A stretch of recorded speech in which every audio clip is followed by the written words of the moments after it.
My name's Charles Bergen. I'm an artist here at Monroe Street Market. I've been an artist and a sculptor all my life, though I did practice architecture for about 25 years until I got to about age 50. And recently I've moved back to doing sculpture and public art.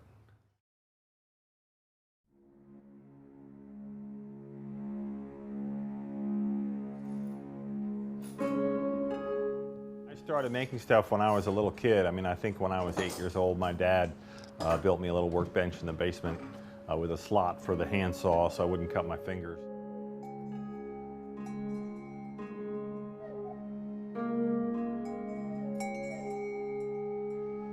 And I was always into making stuff, and if people had an addition or a porch being built in the neighborhood, I was there and pestering the contractors and just looking at stuff.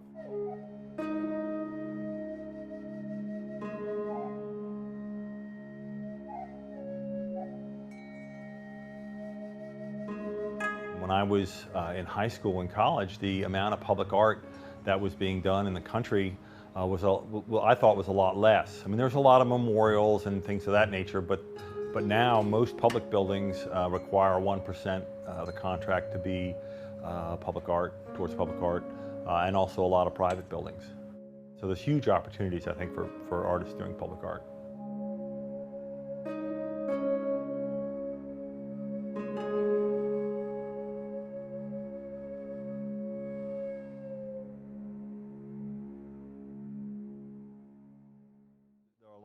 Especially the bigger projects, there are a lot of technical issues, and I did a lot of managing of projects, and while that was rewarding, the creative element kept decreasing each year. And so one of the reasons I went back to doing sculpture and artwork was to do more creative work.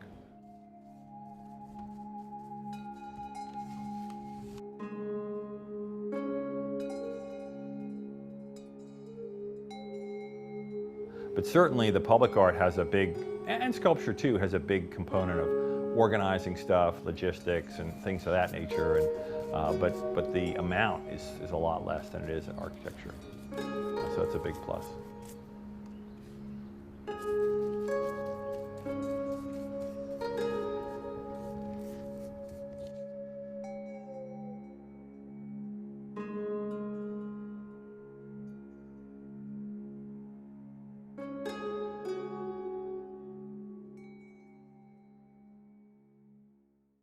You get sculptures where you put a lot of time in, you don't get it. I was one of the 3 finalists for the Chuck Brown memorial artwork, and so we put together a team, and we had a 24-foot long guitar and 8 medallions that were based on his album images from his album covers, and talked about his life and different periods in his musical career. And I thought we had a really good scheme, but we didn't get chosen, which was a big disappointment.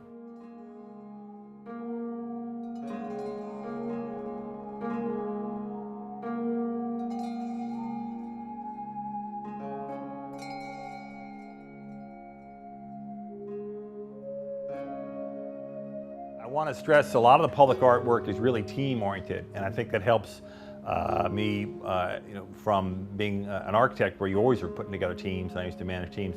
This piece here that you see in the background along with this model, this is a perimeter fence artwork for the River Terrace Special Education Center, and that's a new center that they're building in Anacostia.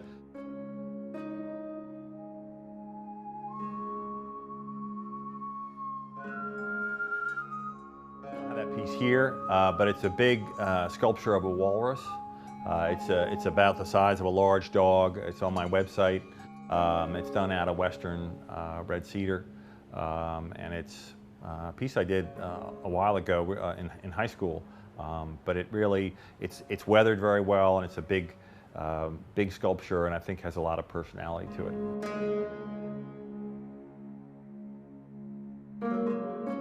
I love to get out and about. I love to bike ride.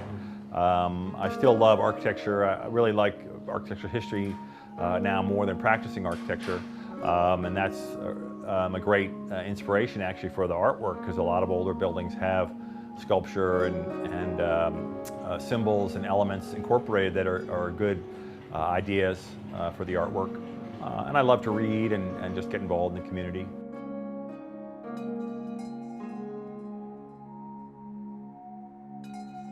What I love about aquatic animals and seals and dolphins and porpoises and octopuses like the one behind you is just the shapes and how they move and how wet and sleek they are and how beautiful they are and how they can change shapes in the water. It's really pretty exciting.